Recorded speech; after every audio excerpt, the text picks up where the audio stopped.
दुर्गां देवीगुं शरणमहं प्रपद्ये सुतरसितरसे नमः। शुक्लां वरधरं विष्णुं शशिवर्णं चतुर्भुजं प्रसन्नवदनं ध्यायेत् सर्वविघ्नोपशान्तये। सिद्धलक्ष्मीर्मोक्षलक्ष्मीर्जयलक्ष्मीः सरस्वती श्रीर्लक्ष्मीर्वरलक्ष्मीश्च प्रसन्ना मम सर्वदा। శ్రీ వరలక్ష్మీదేవి అయి నమ. చారుమతికి మాత్రమే అమ్మవారు ఎందుకు కలలో కనిపించారు? వరలక్ష్మీ వ్రతం అంటే మనకు వెంటనే గుర్తుకొచ్చేది పూజ, కలశం, తోరాలు, నైవేద్యం, ముత్తైదువులకు వాయనమివ్వడం. కానీ ఈ వ్రతం వెనుక ఉన్న కథని ఒక్కసారి మనస్సుతో వింటే ఒక ప్రశ్న తప్పకుండా వస్తుంది.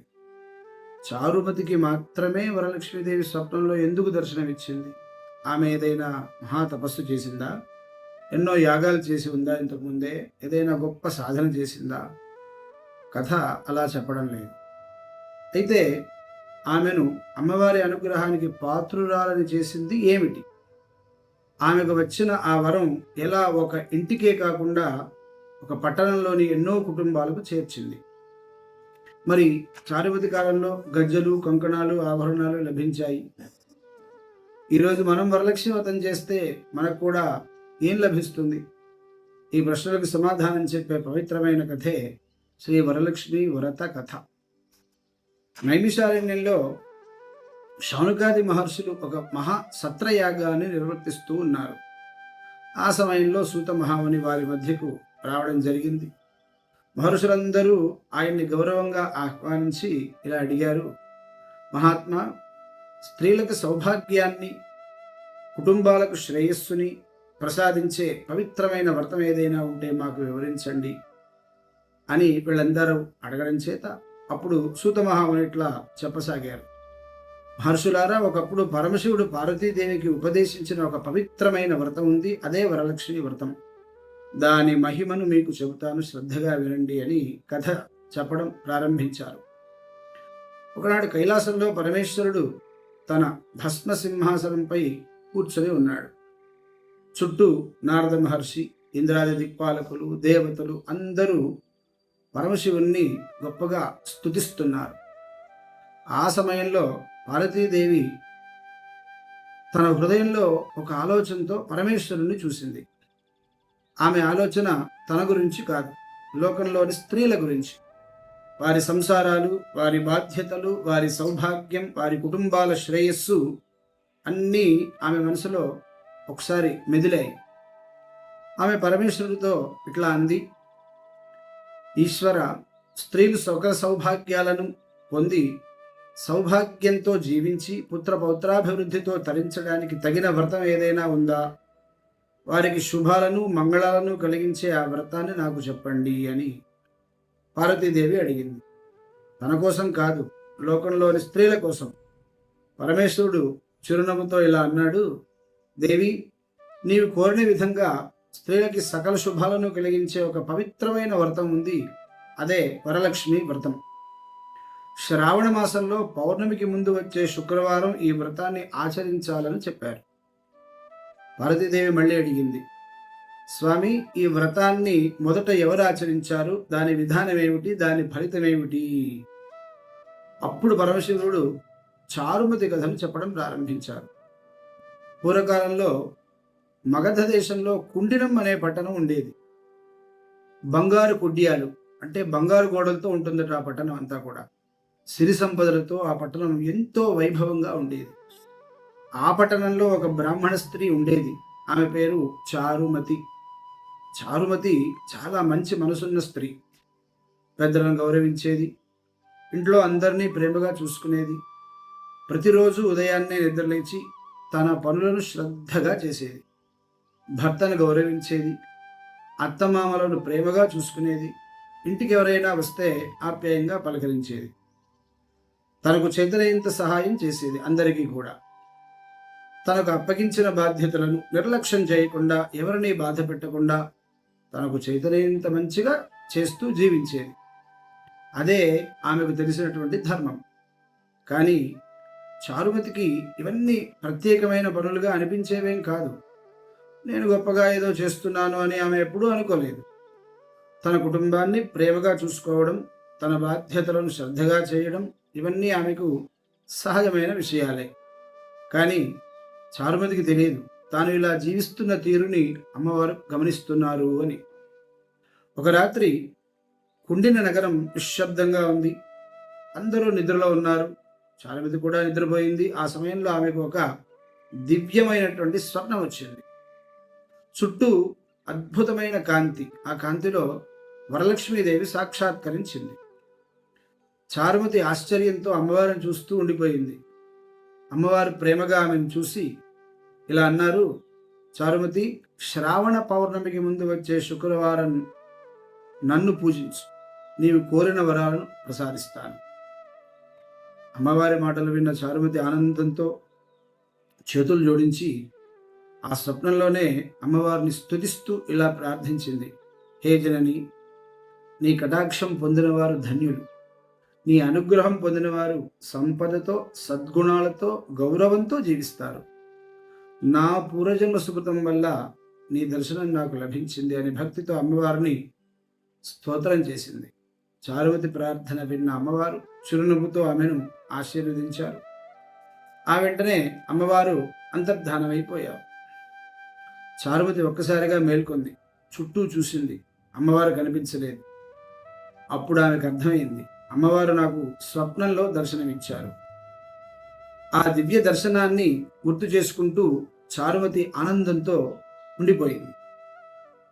మరునాటి ఉదయం చారుమతి తన భర్తకి ఆ స్వప్నం గురించి చెప్పింది. అత్తమామలకు కూడా చెప్పింది. వారు ఎంతో సంతోషించి, ఇది అమ్మవారి అనుగ్రహం, తప్పకుండా ఆ వ్రతాన్ని ఆచరించాలి అన్నారు. ఈ విషయం ఊరిలోని స్త్రీలందరికీ కూడా తెలిసింది. వారు కూడా చారుమతితో కలిసి వ్రతం చేయాలని నిశ్చయించుకున్నారు. ఇక్కడ చారుమతి అనుకుంటే అమ్మవారు నాకు మాత్రమే కనిపించారు, ఈ వరం నాకు మాత్రమే ఇచ్చారు అని తన దగ్గరే ఉంచుకోవచ్చు. కానీ ఆమె అలా చేయలేదు. తనకు వచ్చిన మంగళాన్ని అందరితో పంచుకుంది. అందరూ కలిసి అమ్మవారిని పూజించాలని కోరుకుంది. అలా ఒకరి అనుభవం అందరి అనుభవంగా మారింది. ఆ శుభమైనటువంటి శ్రావణ శుక్రవారం రానే వచ్చింది. స్త్రీలందరూ కూడా తెల్లవారుజామునే నిద్రలేచారు. తలంటి స్నానం చేశారు. శుభ్రమైన వస్త్రాలు ధరించారు. పసుపు కుంకుమలతో అలంకరించుకున్నారు. చారుమతి ఇంటికి చేరుకున్నారు. ఈలోగానే చారుమతి పూజా మండపాన్ని ఏర్పాటు చేసింది. బియ్యం పరిచి పంచపల్లవాలతో కలశాన్ని ఏర్పాటు చేసింది. సంకల్పం చేసి వరలక్ష్మీదేవిని ఆహ్వానించింది. షోడశోపచారాలతో అమ్మవారికి పూజ చేశారు. అందరూ కూడా నైవేద్యం సమర్పించారు. 9 పోగుల కంకణాలని అందరూ కూడా ధరించారు. అందరూ భక్తితో అమ్మవారిని ప్రార్థించారు. పద్మాసనే పద్మకరే సర్వలోకైక పూజితే నారాయణ ప్రియే దేవి సుప్రీత భవ సర్వదా అనుకుంటూ అందరూ ప్రార్థించారు. పూజ పూర్తయింది. అందరూ అమ్మవారికి ప్రదక్షిణాలు చేయడానికి సిద్ధమయ్యారు. మొట్టమొదటి ప్రదక్షిణ చారుమతి ముందుగా నడుస్తూ ఉంది. ఆమెతో పాటు స్త్రీలందరూ అమ్మవారిని స్మరిస్తూ మొదటి ప్రదక్షిణ చేశారు. మొట్టమొదటి ప్రదక్షిణ పూర్తయ్యే సమయానికి ఘల్లు ఘల్ అంటూ గజ్జల శబ్దం వినిపించింది. అందరూ ఆశ్చర్యంగా తమ కాళ్ళను చూసుకున్నారు. వారి కాళ్ళకి అందమైనటువంటి గజ్జలు ప్రత్యక్షమయ్యాయి. అందరి హృదయాలు ఆనందంతో నిండిపోయాయి. అమ్మవారికి మనసారా నమస్కారం చేసుకున్నారు. ఇక రెండవ ప్రదక్షిణ. ఇప్పుడు రెండవ ప్రదక్షిణ అందరూ మరింత భక్తి శ్రద్ధతో అమ్మవారిని స్మరిస్తూ నడిచారు. రెండవ ప్రదక్షిణ పూర్తయ్యేసరికి వారి చేతులకు నవరత్న ఖచ్చితమైనటువంటి కంకణాలు ప్రత్యక్షమయ్యాయి. అవి ధగధగా మెరవసాగాయి. అందరూ అమ్మవారి మహిమను స్మరించారు. అమ్మవారికి నమస్కారం చేసుకున్నారు. ఇక పైన మూడవ ప్రదక్షిణ. అప్పుడు అందరూ అమ్మవారిని స్మరిస్తూ మళ్ళీ ఇతపూర్వంలాగే మూడవ ప్రదక్షిణ చేశారు. ఈ మూడవ ప్రదక్షిణ పూర్తయ్యేసరికి వారందరూ కూడా సర్వాభరణ భూషితులైపోయారట. చారుమతి గృహంతో పాటు పట్టణంలోని ఇతర స్త్రీల ఇళ్ళు కూడా ధన కనక వస్తు వాహన సంపదలతో నిండిపోయాయి. వారి కుటుంబ సభ్యులు ఏనుగులు, గుర్రాలు, రథాలు, వాహనాలతో వచ్చి వారిని ఇళ్లకు తీసుకెళ్లారు అని చెప్పారు. మార్గమధ్యంలో అందరూ చారుమతిని ప్రశంసించారు. వరలక్ష్మీదేవి చారుమతికి కలలో సాక్షాత్కరించింది. ఆమె ఈ వ్రతాన్ని మనతో కూడా చేయించింది. ఆమె వల్ల మనమందరం కూడా భాగ్యవంతులమయ్యాము అని అన్నారు. మనసులో ఆవిడకి కృతజ్ఞతలు కూడా చెప్పుకున్నారు అని చెప్తారు. ఇక్కడ మనకు ఒక ప్రశ్న వస్తుంది. చారుమతి కాలంలో గజ్జలు వచ్చాయి, కంకణాలు వచ్చాయి, ఆభరణాలు వచ్చాయి. మరి ఈరోజు మనం వరలక్ష్మి వ్రతం చేస్తే మనకు కూడా అవే వస్తాయా? ఈ ప్రశ్నకు సమాధానం వరలక్ష్మి అనే పేరులోనే ఉంది. వర అంటే మనం కోరిన దాన్ని ప్రసాదించేది అని అర్థం. అదే సమయంలో వర అంటే శ్రేష్టమైనది అనే అర్థం కూడా ఉంది. అందుకే వరలక్ష్మి అమ్మవారు అంటే కేవలం కోరికలు తీర్చే లక్ష్మి కాదు, మన జీవితానికి శ్రేష్టమైనటువంటి మంగళాన్ని ప్రసాదించే లక్ష్మి. చారుమతి కాలంలో అమ్మవారి అనుగ్రహంగా ఆమెకు కాళ్లకు గజ్జలు ప్రత్యక్షమయ్యాయి. ఈరోజు మన కాళ్లకు గజ్జలు రాకపోయినా మన అడుగులు తప్పుదారి పట్టకుండా మంచి మార్గంలో నడవడం కూడా అమ్మవారి వరమే. అలా జరుగుతుంది. అప్పుడు చేతులకి నవరత్న కంకణాలు వచ్చాయి. ఈరోజు మన చేతులకు కంకణాలు రాకపోయినా మన చేతులతో మంచి పని చేసే అవకాశం రావడం, మన శ్రమకు తగిన ఫలితం దక్కడం కూడా అమ్మవారి అనుగ్రహమే. ఆ రోజు వారు సర్వాభరణ భూషితులయ్యారు. ఈరోజు మన జీవితాన్ని అలంకరించేది బంగారు ఆభరణాలు మాత్రమే కాదు, ఆరోగ్యం, జ్ఞానం, మంచి పేరు, కుటుంబ ప్రేమ, మనశ్శాంతి కూడా గొప్ప ఆభరణాలే. అందుకే అమ్మవారి వరం అంటే కేవలం చేతిలో పడే బంగారం కాదు, మన జీవితాన్ని బంగారంలాగా మార్చే అమ్మవారి అనుగ్రహం. అందుకే ఈ వ్రతాన్ని ఆచరించడంలో ఆర్భాటం కంటే భక్తికే ప్రాధాన్యం ఇచ్చారు పెద్దలు. తలస్నానం చేయడం, శుభ్రమైన వస్త్రాలు ధరించడం, మండపం ఏర్పాటు చేసుకోవడం, కలశాన్ని ప్రతిష్ఠించడం, అమ్మవారిని ఆహ్వానించడం, షోడశోపచారాలతో పూజించడం, నైవేద్యం సమర్పించడం, కంకణం కట్టుకోవడం, ప్రదక్షిణాలు చేయడం, కథ వినడం, ముత్తైదులకి పసుపు కుంకుమ తాంబూలం ఇవ్వడం, తీర్థ ప్రసాదాలను స్వీకరించడం, ఇవన్నీ మన భక్తిని ఆచరణలోకి తీసుకొచ్చే మార్గాలు. పెద్ద పెద్ద ఆర్భాటాలు అవసరం లేదు. మనకు చేతనైనంత శ్రద్ధగా పూజ చేసుకోవాలి, మనసారా అమ్మవారిని ప్రార్థించాలి. ముఖ్యమైనది నిశ్చలమైన భక్తి, ఏకాగ్ర చిత్తం.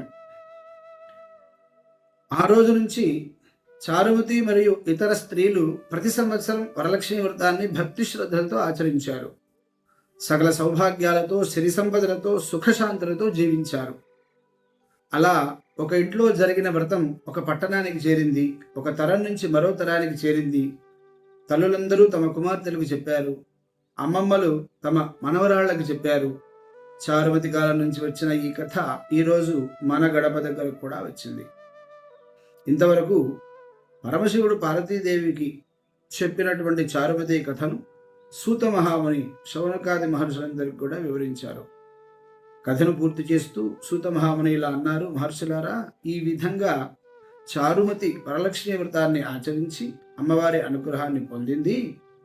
ఆమెతో పాటు ఆ వ్రతాన్ని ఆచరించిన స్త్రీలు కూడా సకల సౌభాగ్యాలను కూడా పొందారు అని చెప్పారు. శౌనకాది మహర్షులు భక్తి శ్రద్ధలతో ఆ కథ విన్నారు, అమ్మవారి మహిమను స్మరించారు. అట్లా నైమిషారణ్యంలో ప్రారంభమైన ఈ కథ నైమిషారణ్యంలోనే మహర్షుల సమక్షంలో పూర్తయింది. కానీ ఆ కథ అక్కడితో ఆగలేదు, తరతరాలుగా ప్రయాణిస్తూ ఈరోజు మన గడప దగ్గరకు వచ్చింది. ఈ వరలక్ష్మీ వ్రతం రోజున అమ్మవారిని పూజించి ఇలా కోరుకోవాలి, అమ్మా నాకు ధనం ఇవ్వు, దాన్ని మంచికి ఉపయోగించే బుద్ధిని కూడా ఇవ్వు తల్లి అని. నాకు ఐశ్వర్యాన్ని ఇవ్వు, అహంకారం రాకుండా చూడు అమ్మా అని ప్రార్థించాలి. నాకు కుటుంబాన్ని ఇవ్వు, వారిని ప్రేమించే హృదయాన్ని ఇవ్వమ్మా అని ప్రార్థించాలి. నా పిల్లలకు అభివృద్ధినివ్వు, వారిని మంచి మార్గంలో నడిపించే జ్ఞానాన్ని కూడా ఇవ్వమ్మా అని ప్రార్థించాలి. కష్టాలు వచ్చినప్పుడు భయపడకుండా నిలబడే ధైర్యాన్ని ఇవ్వమ్మా. ముఖ్యంగా నీపై భక్తి, విశ్వాసం ఎప్పటికీ తగ్గకుండా కాపాడు తల్లి అని ప్రార్థించాలి. ఏవో అవి కావాలి ఇవి కావాలి అనే కోరికలు మాత్రం కాదు అని చెప్పడం జరుగుతోంది. ఈ పవిత్రమైన కథను విన్న తర్వాత సంప్రదాయం ప్రకారం అక్షతలను శిరస్సుపై వేసుకోవాలి. ముత్తైదువులకు పసుపు కుంకుమ తాంబూలం అందించాలి. అందరికీ తీర్థప్రసాదాలు ఇవ్వాలి. పూజ చేసిన వారు కూడా తీర్థప్రసాదాన్ని స్వీకరించాలి. అమ్మవారికి సమర్పించిన నైవేద్యాన్ని ప్రసాదంగా వీళ్ళు కూడా తీసుకోవాలి. రాత్రి ఉపవాసం ఉండాలని కొన్ని సంప్రదాయాల్లో చెప్పబడింది. అయితే కుటుంబ ఆచారం, ఆరోగ్యం, శక్తి, పరిస్థితులకు అనుగుణంగా ఆచరించవచ్చు. ఎందుకంటే భక్తి అంటే మనసుని దైవం వైపు నిలపడం మాత్రమే. అయితే చారుమతికి వచ్చిన అనుగ్రహం ఆమెతోనే ఆగిపోలేదు, ఆమె పంచుకుంది. అందుకే అది తరతరాలకు వచ్చింది, అది మన దగ్గరకు కూడా వచ్చింది. కాబట్టి ఈ వరలక్ష్మీ వ్రతం రోజున అమ్మవారిని భక్తితో ఆహ్వానిద్దాం. మనకు లభించిన దానికి కృతజ్ఞతతో ఉందాం. మన చుట్టూ ఉన్నవారు కూడా సంతోషంగా ఉండాలని కోరుకుందాం. అమ్మవారి అనుగ్రహం ఏ రూపంలో రావాలో ఆమెకు తెలుసు. మనకి ఏది ఇవ్వాలో అమ్మవారికి తప్పకుండా తెలుసు. చారుమతి కూడా ఆమె ప్రయత్నం చేసింది ఏమీ లేదు. అట్లా మన ప్రయత్నం మనం చేయడం, మన ధర్మం మనం చేయడమే మన ధర్మం. వరలక్ష్మీదేవి అనుగ్రహంతో ప్రతి ఇంటిలో ధనం ఉండాలి, ధాన్యం ఉండాలి, ఆరోగ్యం ఉండాలి, జ్ఞానం ఉండాలి, కుటుంబంలో ప్రేమ ఉండాలి, మనసులో ప్రశాంతత ఉండాలి. అమ్మ, నీవు ఇచ్చిన దానితో సంతోషంగా ఉండే మనసును కూడా మాకు ఇవ్వు అని మనం ప్రార్థిస్తూ సర్వే జనా సుఖినో భవంతు, లోకా సమస్తా సుఖినో భవంతు. శతంజీవ శరదో వర్ధమాన ఇత్యభినిగమో భవతి శతమితి శతం దీర్ఘమాయుర్మరుతేనావర్ధయంతి శతమేనమేవ శతాత్మానం భవతి శతమనంతం భవతి శతమైశ్వర్యం భవతి శతమితి శతం దీర్ఘమాయుః శతమానం భవతి శతాయుః పురుషः శతేంద్రియ ఆయుష్యేవేంద్రియే ప్రతిష్టతి. వరలక్ష్మీ దేవతానుగ్రహ సిద్ధిరస్తు.